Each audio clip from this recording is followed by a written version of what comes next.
Il maialino che fu gettato nel forno pesava 13 kg e 2 etti. L'avevano chiamato Cuore. Era stato scelto tra gli animali deceduti per cause naturali, così venne dichiarato, che ogni giorno vengono inviati all'istituto zooprofilattico per lo smaltimento. Quello che si stava svolgendo il primo pomeriggio del 27 aprile 2022 all'interno di una fonderia di Provaglio d'Iseo in provincia di Brescia era un esperimento giudiziale richiesto dalla Corte d'Assise del Tribunale. Prima di essere messo nel forno, Cuore era stato avvolto in asciugamani di cotone per simulare gli abiti di un uomo. Ad assistere c'erano pubblici ministeri, consulenti tecnici di parte e avvocati. Fuori dallo stabilimento una quindicina di animalisti urlava «Vergogna!». All'inizio si era pensato di scegliere un animale di circa 80-90 kg, simile al peso di una persona, o meglio di una persona in particolare. Ma poi si era deciso di effettuare l'esperimento in scala. Il maiale era stato prima inserito nel forno a oltre 900 gradi e poi immerso in un bagno di metallo fuso, finché non era rimasto praticamente più nulla. C'era stata una fumata bianca, non visibile però dall'esterno in maniera evidente. Dentro invece la fumata era stata consistente. L'odore era di grigliata e peli bruciati, disse qualcuno tra i presenti.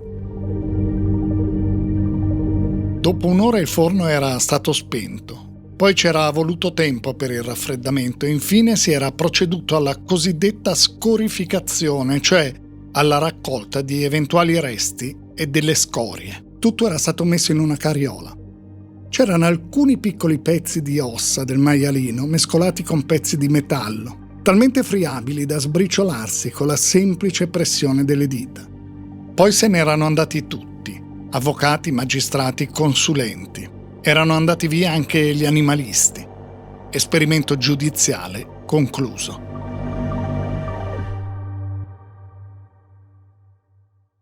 Erano passati più di 7 anni dalla scomparsa di Mario Bozzoli, un imprenditore cinquantenne di Marcheno in Valtrompia, a 30 km da Brescia. L'esperimento serviva a capire se fosse verosimile l'ipotesi che l'uomo fosse stato ucciso e poi gettato nel forno più grande del suo stabilimento, o forse gettato nel forno, ancora vivo. Questa è la storia di un uomo scomparso e di un omicidio senza corpo, di banconote da 500 euro stampate dalla Banca Centrale Austriaca e di una fattura di oltre 43.000 euro, di un suicidio con un'esca per animali fuori commercio da molti anni, di una fuga stramba conclusa sotto un letto matrimoniale, di un condizionatore acceso, di una famiglia divisa, di possibili complicità mai accertate, di luminol inservibile, di un maialino e di un esperimento. È la storia di un'azienda solida, la Bozzoli SRL, che aveva fino al 2015 un fatturato annuale medio di 40 milioni di euro e per la quale nel 2016 venne nominato un liquidatore che tentò di far proseguire le attività, ma si trovò di fronte a tensioni, rabbie e accuse tra due rami della stessa famiglia. C'è un uomo scomparso, un omicidio, così ha certificato la giustizia, e moltissime domande a cui investigatori, giudici e consulenti tecnici hanno tentato di dare risposte. Che cosa rimane di un essere umano gettato in un forno di fusione a poco meno di 1000 gradi? Quel corpo provoca un'esplosione? Ancora, perché un operaio di quell'azienda si suicidò pochi giorni dopo la scomparsa del suo datore di lavoro? Perché la sera della scomparsa di Mario Bozzoli un'auto Porsche Cayenne uscì da quell'azienda per poi rientrare poco dopo? Abbiamo detto, è una storia complessa anche molto a livello giudiziario. Coinvolge 2 rami della stessa famiglia, tante persone con lo stesso cognome. Le indagini sono state lunghe, non c'è mai stato un corpo, mai un'arma del delitto. Il processo iniziò 6 anni dopo i fatti. Furono sentite decine di testimoni, consulenti e periti. E dopo quel primo processo ce n'è stato un altro, il cosiddetto processo bis, con un'altra persona coinvolta. In uno dei processi si parlò anche dell'eruzione di Ercolano e Pompei. È anche stata un'indagine difficile per il cosiddetto rumore di fondo.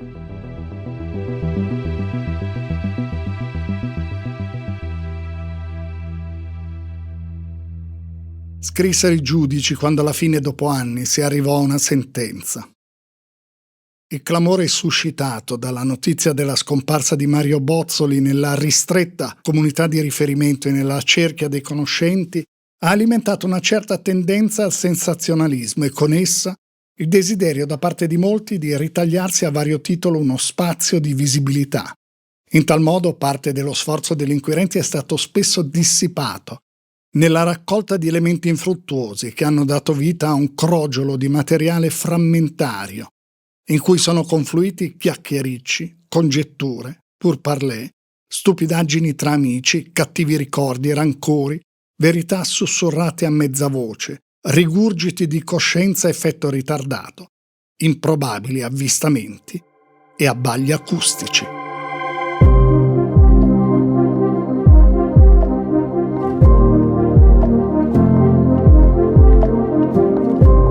Io mi chiamo Stefano Nazzi, faccio il giornalista da tanti anni e nel corso della mia carriera mi sono occupato di tante storie come questa, quelle che nel tempo vi sono diventate familiari e altre che potreste non aver mai sentito nominare. Storie di cronaca nera, di cronaca giudiziaria. Il podcast che state ascoltando si intitola Indagini ed è prodotto dal Post.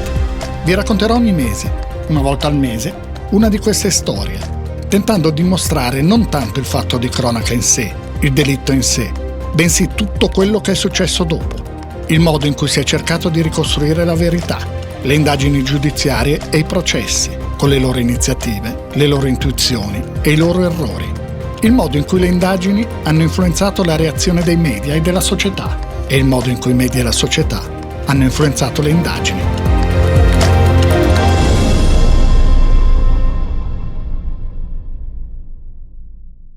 Questa storia inizia l'8 ottobre 2015, poco dopo le 19 all'interno della Bozzoli SRL, in via Angelo Gitti, a Marcheno, in Valtrompia, una zona che un tempo era chiamata la Via del Ferro, per la sua tradizione mineraria e metallurgica. La Bozzoli produceva semilavorati in ottone, alluminio, rame e altri metalli. L'azienda occupava una superficie di circa 30.000 metri quadrati con vari capannoni. C'erano 3 forni per la fusione dei metalli, uno più grande, uno minore e uno inattivo. In tutto nell'azienda lavoravano 15 persone oltre ai titolari, Mario Bozzoli, 50 anni, e suo fratello Adelio, più grande di 10. Alla Bozzoli lavoravano anche Giacomo e Alex, figli di Adelio, rispettivamente 30 e 37 anni all'epoca dei fatti. Anche Mario aveva 2 figli, Claudio, allora 26 anni, odontoiatra, e Giuseppe, 19 anni, studente di economia e commercio a Brescia. L'8 ottobre 2015, poco dopo le 19, Mario Bozzoli finisce di lavorare. È uno dei 2 capi dell'azienda, ma è anche operativo. È sua la supervisione della lavorazione. Alle 19:12 telefona a casa, risponde la moglie, Irene Zubani. «Mi cambio e arrivo», dice l'uomo. Lei gli ricorda che per quella sera hanno prenotato un ristorante sul lago di Garda e che ci sarà anche uno dei 2 figli, Claudio. Poi, più niente. Mario Bozzoli deve percorrere poche decine di metri fino agli spogliatoi, passando per il capannone dei rottami. In quel momento indossa ancora gli abiti da lavoro e le scarpe antinfortunistiche. Abita con moglie e figlio più piccolo, a meno di 3 chilometri dallo stabilimento. Il fratello Adelio vive a poca distanza e così la sorella dei 2, Vittoria. Ma in quel periodo, la prima metà di ottobre, Mario e la moglie sono in una casa sul Garda, a Soiano, sulla sponda occidentale del lago. Lì hanno una casa per le vacanze. Si sono spostati ad agosto e non sono ancora ritornati stabilmente a Marcheno. Il tempo sul lago è buono e poi, come si scoprirà in seguito, c'è anche un'altra ragione per cui Mario e sua moglie hanno deciso di trattenersi a Soiano, dove tra l'altro hanno comprato case anche Adelio e Vittoria, fratello e sorella di Mario. Dallo stabilimento alla casa di Soiano ci sono circa 50 km di strada. Alle 21:30 Mario Bozzoli ancora non è arrivato. La moglie prova a chiamarlo, ma il cellulare risulta irraggiungibile. Passa un'ora e Irene Zubani si preoccupa. Chiede al figlio Claudio di andare alla fonderia. Lì il padre non c'è. La sua auto è però regolarmente parcheggiata all'interno dell'azienda. Dopo poco arriva anche Irene Zubani. Vengono avvertiti Adelio e Vittorio. In quel momento in azienda ci sono 2 operai del turno di notte, Oscar Maggi e Aboage Akvasi, detto Abu. Questo è il ricordo di Vittoria Bozzoli, sorella di Mario, alla trasmissione Chi l'ha visto. Mi chiama mia cognata la sera, la notte si può dire, verso mezzanotte, 12:10, sento il telefono a squillare. È Irene che mi chiama e mi dice che Mario l'aveva chiamata a 7:15 e non l'ha più sentito, che lo chiamava ma il telefono non rispondeva, era spento. Gli ho detto è successo qualcosa perché Mario non è il tipo di non richiamare né di non rispondere. Ci ha aperto il cancellone Giuseppe che aveva il telecomando e poi abbiamo trovato i portoni aperti dalla fonderia noi. Abbiamo guardato nelle docce se c'era Mario, forse sentito male o non c'era nessuno. Abbiamo trovato lì la poltrona con sulla sua camicia pulita e le sue scarpe per terra allineate come era solito fare lui, tutto in ordine. Poi siamo usciti dalle docce e siamo andati verso la fonderia. Su al forno abbiamo trovato Oscar Maggi e l'operaio di colore che adesso io non so se si chiama Corens, se lo dico giusto. E abbiamo chiesto se avevano visto Mario. E Oscar Maggi ci ha risposto che a 7:20 l'ha salutato, si è messo la felpa sulle spalle e che diceva che andava a casa. Abbiamo guardato le telecamere per vedere se Mario era uscito a piedi o con altre macchine. Abbiamo guardato le telecamere. Nell'armadietto di Mario ci sono i vestiti, non si è cambiato. Quindi indossa ancora gli abiti da lavoro e le scarpe antinfortunistiche. Pochi minuti dopo l'una di notte i familiari avvertono la centrale operativa dei carabinieri della Valtrompia. Arrivano 2 appuntati a un maresciallo. Nel verbale parleranno di presunto allontanamento. Scriveranno di non aver notato nulla di strano. A processo poi affermeranno anche di non aver avvertito nessun odore di carne bruciata.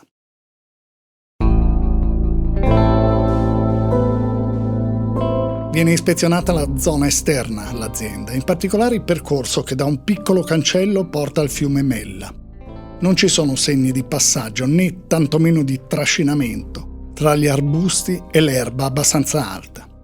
I carabinieri annotano che al momento della scomparsa di Mario Bozzoli, all'interno dell'azienda c'erano i 2 figli di Adelio, Giacomo e Alex, l'operaio Aboaghe Akvasi, l'addetto al forno piccolo Oscar Maggi e l'addetto al forno grande Giuseppe Ghirardini. L'autista Graziano Bontacchio stava nel frattempo finendo di caricare un camion. Quella stessa notte, insieme ai carabinieri, i familiari guardano i filmati delle videocamere di sorveglianza. È il figlio di Adelio, Alex, che abita all'interno dello stabilimento, ad avere i codici per accedere al server. Quei codici li ha anche il fratello, Giacomo. Dal cancello principale dell'azienda Mario Bozzoli non è uscito e non sono uscite o entrate auto sconosciute. C'è solo un'auto che esce e poi, dopo una decina di minuti, rientra. È la Porsche Cayenne bianca di Giacomo Bozzoli, il figlio minore di Adelio. Esce dall'azienda alle 19:33 e rientra alle 19:43. Lui dirà, sentito dai carabinieri, di essere arrivato all'altezza di Gardone Valtrompia e di essersi ricordato di dover dare alcune disposizioni relative alla lavorazione. Per questo aveva fatto inversione ed era rientrato. Quella notte, poco dopo la mezzanotte, era anche uscito un camion che trasportava materiale di scarto. Irene Zubani, sentita subito per le SIT, sommarie informazioni testimoniali, dice che appena arrivata allo stabilimento ha sentito Oscar Maggi, addetto a uno dei 2 forni, parlare ad Adelio Bozzoli di una strana fumata. Testualmente Maggi avrebbe detto: «C'è stata una fumata qua», disse Irene Zubani, e enfatizzava, come a dire che c'era stato molto fumo. Quella fumata anomala e che cosa l'abbia provocata saranno al centro dell'indagine. E poi c'è altro. Se ne accorgeranno i carabinieri 5 giorni dopo, il 13 ottobre. Visionando tutte le telecamere interne all'azienda, vedono che la telecamera numero 4 inquadra lo spogliatoio e il percorso per arrivarci, mentre la notte dell'8 ottobre inquadrava un piccolo cumulo di rottami. La telecamera 6, che di solito inquadra il capannone dei forni, nella notte dell'8 ottobre era spostata sulla destra rispetto alla sua visuale consueta. La telecamera 3, installata per controllare il piazzale esterno, l'8 ottobre era puntata su un cassone pieno di rottami. Insomma, quelle 3 telecamere la sera dell'8 ottobre avevano inquadrato punti del tutto inutili e non le zone che invece avrebbero dovuto riprendere. Fu visto per l'ultima volta l'8 ottobre 2015 alle 19, diretto verso lo spogliatoio dell'azienda di famiglia a Marcheno. Alle 19:18 si verificò una fumata strana nel forno grande della fonderia. L'automobile di Mario era nel parcheggio e nello spogliatoio c'erano ancora i suoi vestiti, mentre il cellulare era scomparso. Già dal giorno successivo si iniziò a ipotizzare l'omicidio dell'uomo. I carabinieri il 9 ottobre ispezionano tutti gli spazi dell'azienda.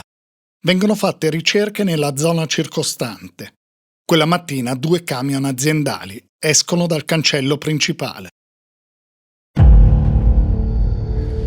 Dal piccolo cancello laterale fino al fiume Mella c'è, come detto, un passaggio stretto. Per farsi largo qualcuno avrebbe dovuto piegare gli arbusti, addirittura spezzarli, ma non sembra che nessuno sia passato di lì. L'indagine poi escluderà quella possibilità. Viene ispezionato anche il fiume Mella, senza risultati. Chi indaga esclude presto sia l'ipotesi di allontanamento volontario, sia quella di un suicidio. La situazione patrimoniale di Mario Bozzoli è solida.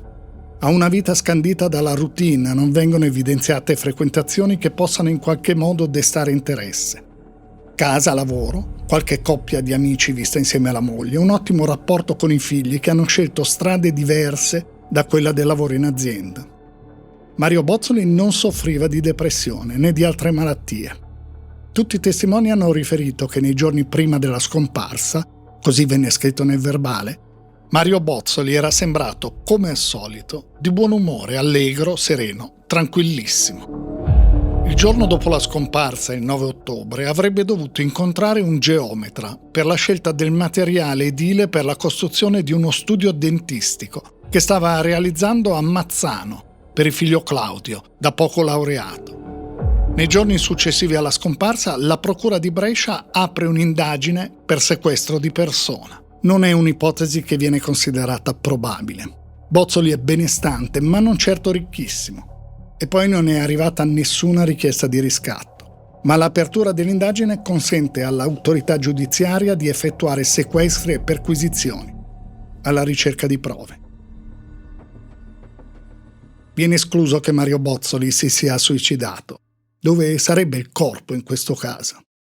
O che si sia allontanato volontariamente? Non aveva con sé documenti né denaro, il portafoglio era nell'auto, parcheggiata in azienda. Dal cancello principale non è uscito, né dal cancelletto secondario che porta attraverso rovi e arbusti al fiume Mella. Quindi è la convinzione che si fanno presto gli inquirenti. È accaduto qualcosa all'interno dell'azienda.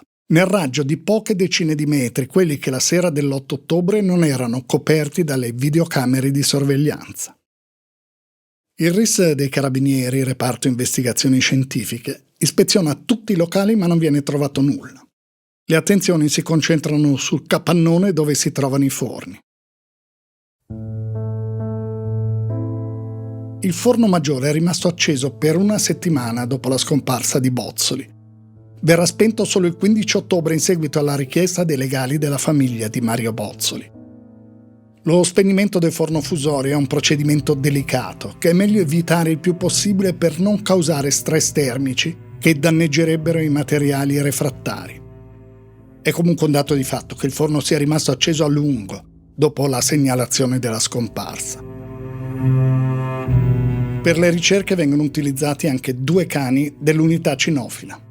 Il primo, di nome Gandalf, partito dall'ultimo punto in cui era stato visto Bozzoli, e cioè nell'area verso gli spogliatoi, si era infilato nel cosiddetto locale filtri, fermandosi davanti a una finestra aperta affacciata sui forni, a un'altezza di circa 3 metri rispetto alla pavimentazione dove si trovavano i macchinari.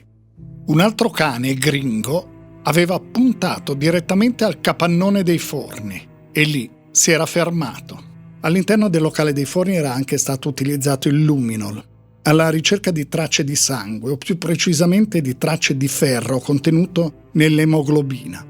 Ma in un locale dove vengono lavorati ferro e rame, altra sostanza che reagisce al luminol, polveri e residui di questi materiali sono ovunque. Disse il maggiore dei carabinieri, Niccolò Staiti. Non riuscivamo a guardarci in viso, poiché ricordo che la luminescenza era parecchio forte. In pratica la chemioluminescenza era ovunque. Lo stesso maresciallo Staiti aveva poi smosso con un ferro la superficie del forno ancora in funzione. Sotto era incandescente, disse. Con una pala e un piccone viene anche fatta una perquisizione per il momento sommaria degli enormi sacchi dove venivano raccolte le scorie e i detriti. I sacchi erano colmi di fuliggine. Disse un carabiniere che l'obiettivo era vedere se dai sacchi emergeva un femore o una struttura umana.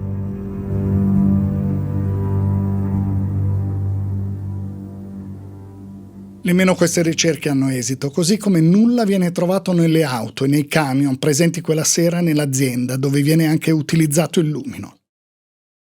Vengono perquisite le abitazioni degli operai che erano alla Bozzoli al momento della scomparsa e quelle dei componenti delle due famiglie, da parte di Mario e da parte di Adelio.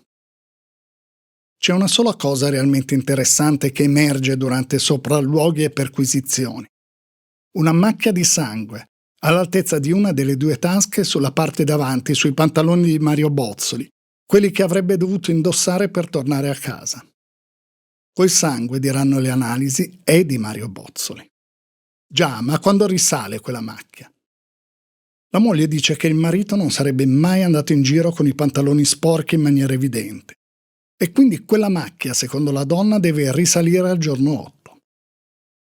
L'ipotesi che verrà fatta più avanti è che l'assassino abbia cercato, con la mano sporca del sangue della vittima, qualcosa nelle tasche di quei pantaloni. Ma è solo un'ipotesi, come ce ne saranno molte in questa storia.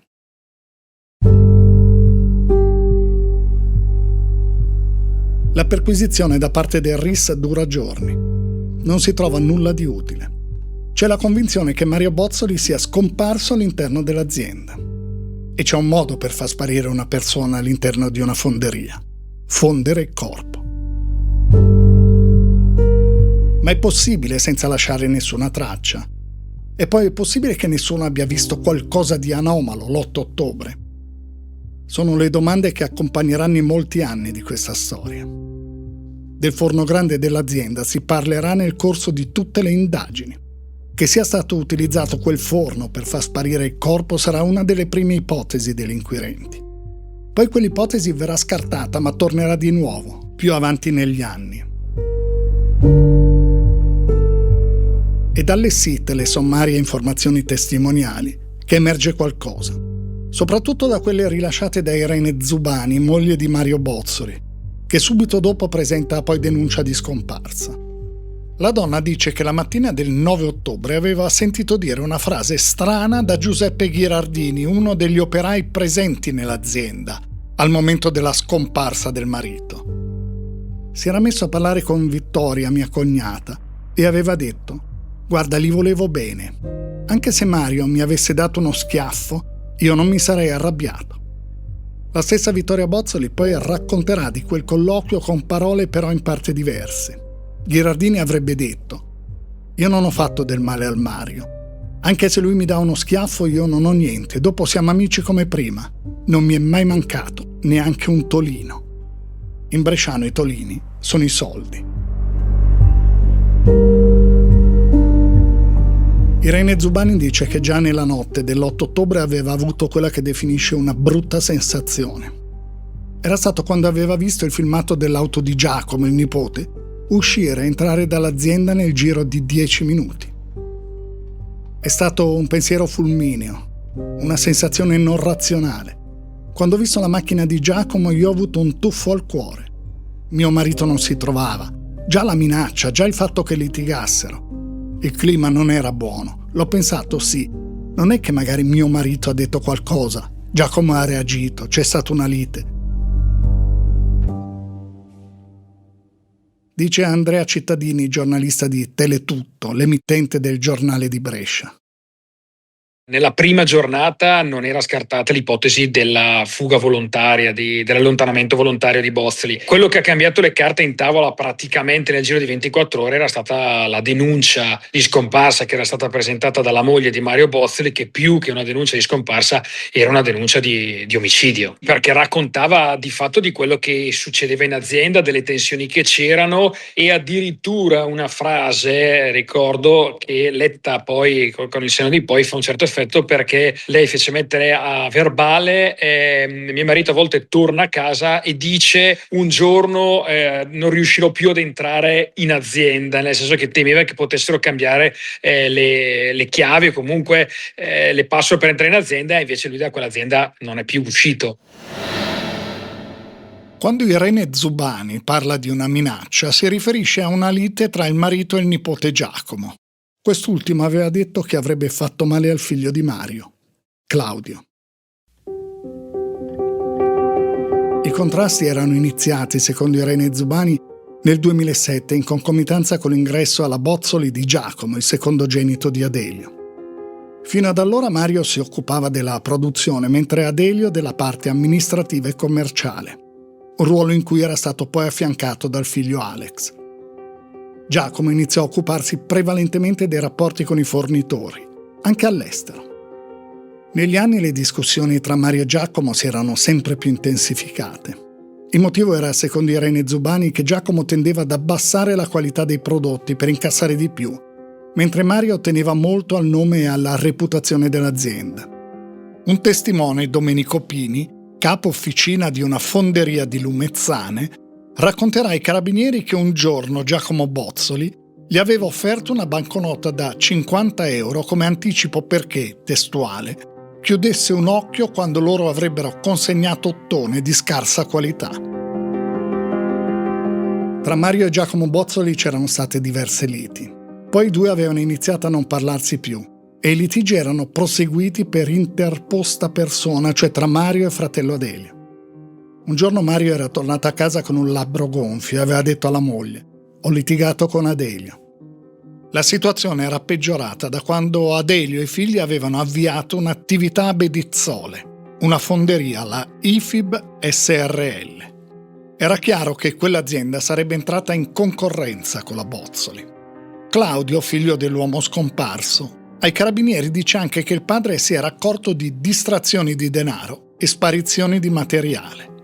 In sostanza il sospetto era che soldi e materiale finissero alla IFIB di Bedizzole.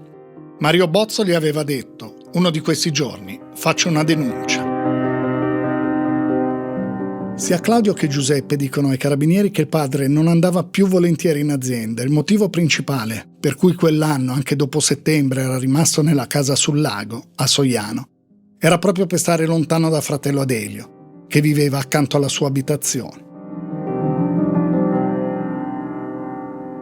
Un fatto estremamente importante era accaduto pochi giorni prima della scomparsa.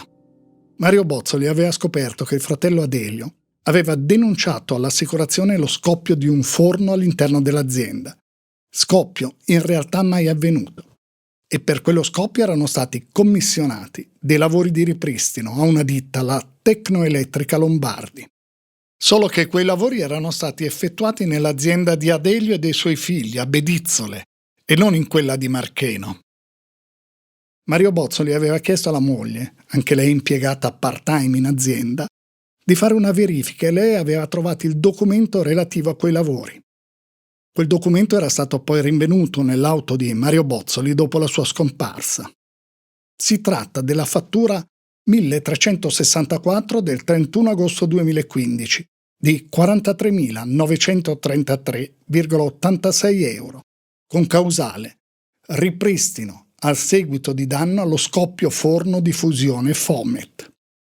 Solo che appunto la Bozzoli non era avvenuto nessuno scoppio. I lavori erano stati fatti alla IFIB di Bedizzole ma fatti pagare alla Bozzoli di Marcheno.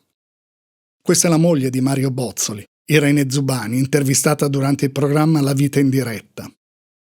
I problemi patrimoniali legati alla costruzione del nuovo stabilimento, del nuovo opificio di Adelio e dei suoi figli. Lei si era resa conto di qualcosa, si era accorta di qualcosa lavorando nell'azienda, magari di fatture che venivano pagate e che non appartenevano assolutamente alla ditta di Mario Adelio Bozzoli? Questo era il sospetto di mio marito. È un sospetto che poi è diventato una certezza, perché lui ha avuto conferma di queste fatture di lavori effettuati a Bedizzole e addebitati alla Bozzoli di Marcheno. La trasmissione Chi l'ha visto intervista un artigiano di Marcheno che però non vuole essere ripreso. Ecco cosa dice. Tu hai fatto i lavori per l'azienda di Adelio e poi hai fatturato invece alla Bozzoli. Poi ti è sembrata strana sta cosa? Vabbè sì, però vedi cose strane io in giro. Dico, l'assegno era della Bozzoli. Sì, per me sì.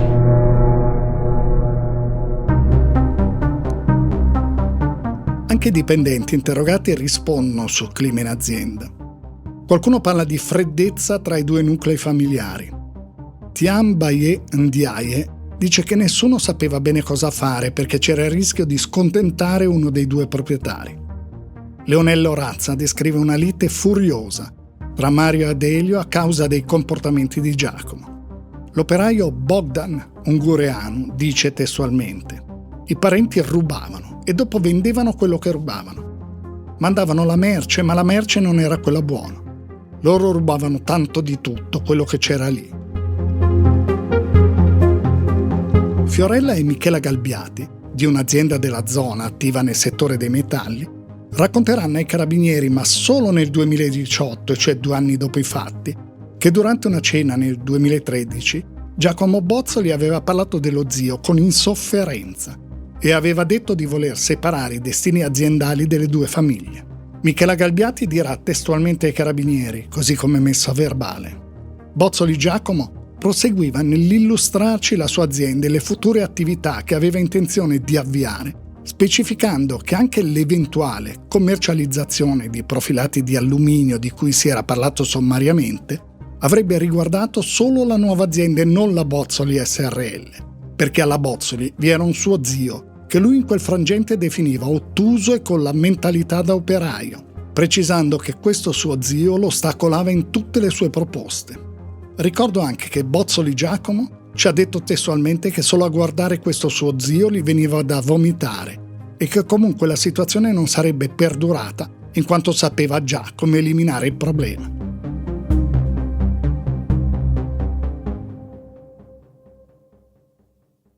Prima di parlare con i carabinieri, Michela Galbiati fece queste rivelazioni alla trasmissione Chi l'ha visto.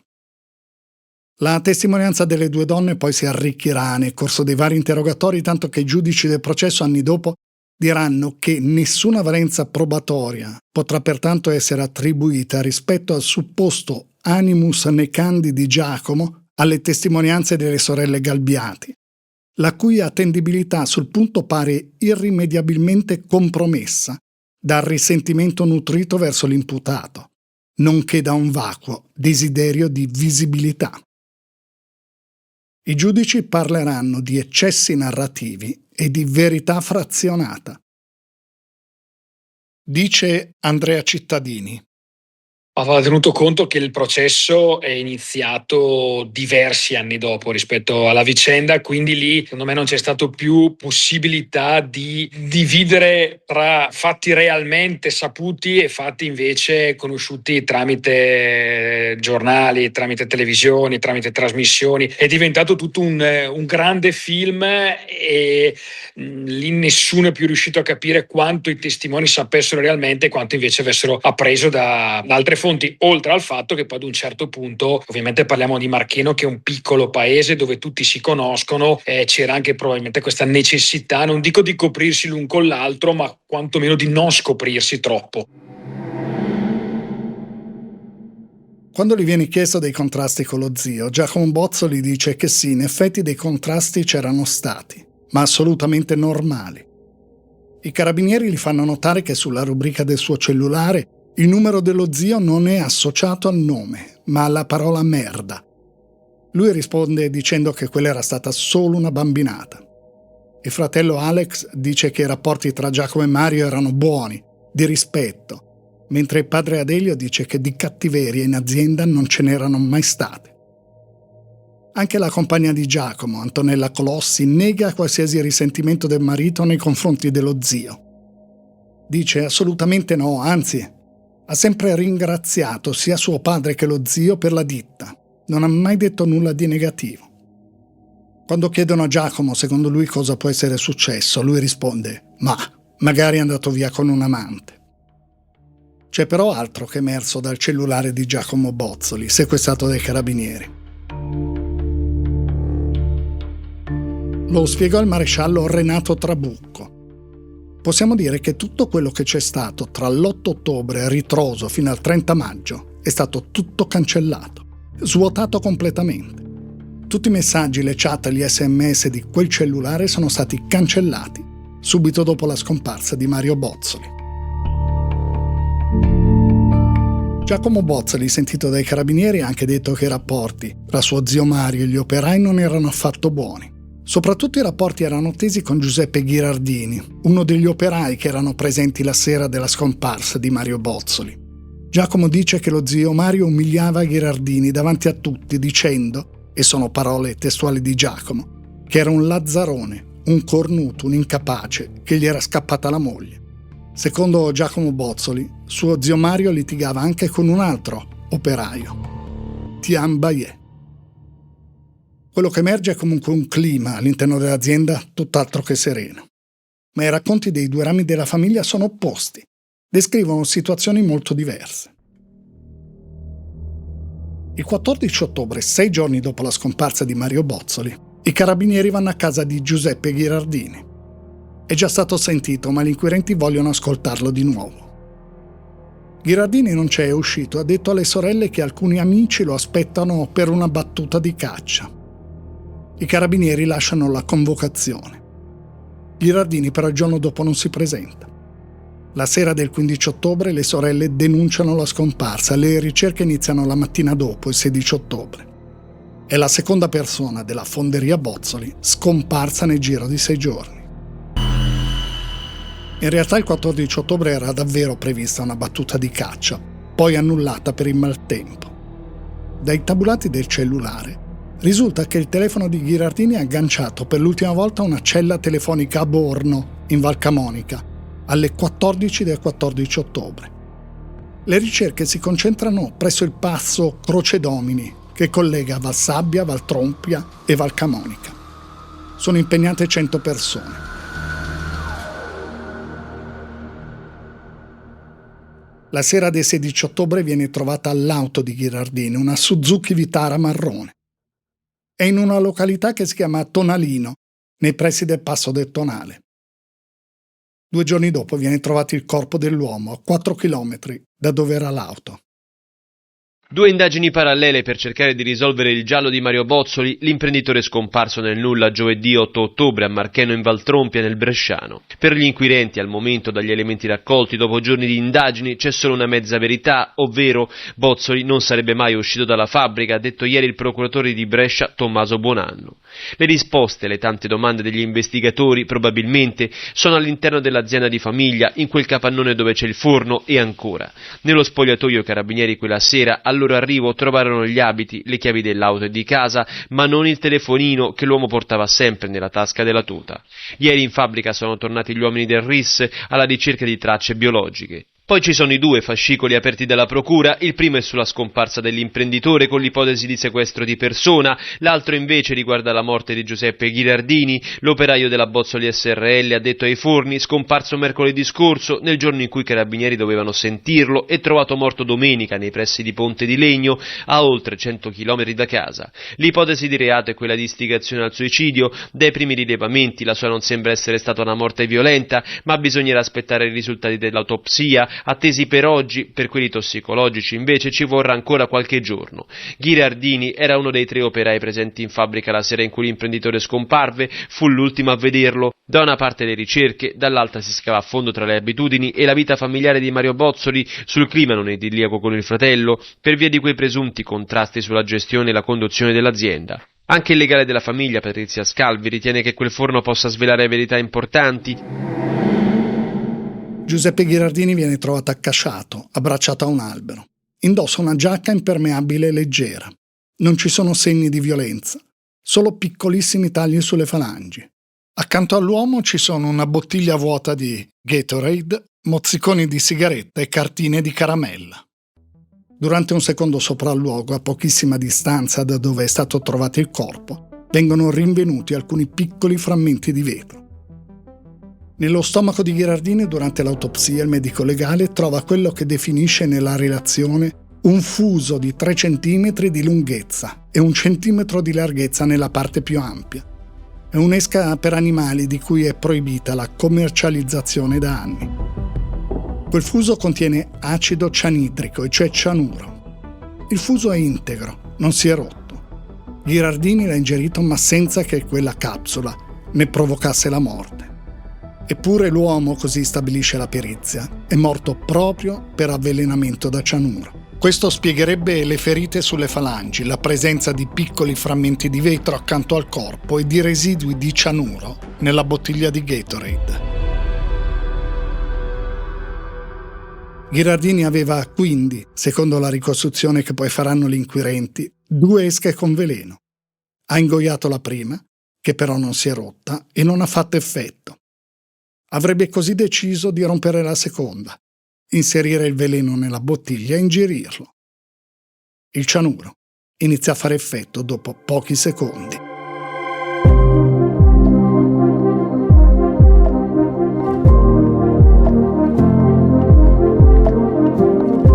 Avete ascoltato la prima parte di indagini sull'omicidio di Mario Bozzoli. Trovate la seconda parte e tutte le altre storie sull'app del Post, su tutte le principali piattaforme di podcast e su YouTube. Indagini è un podcast del Post, scritto e raccontato da Stefano Nazzi.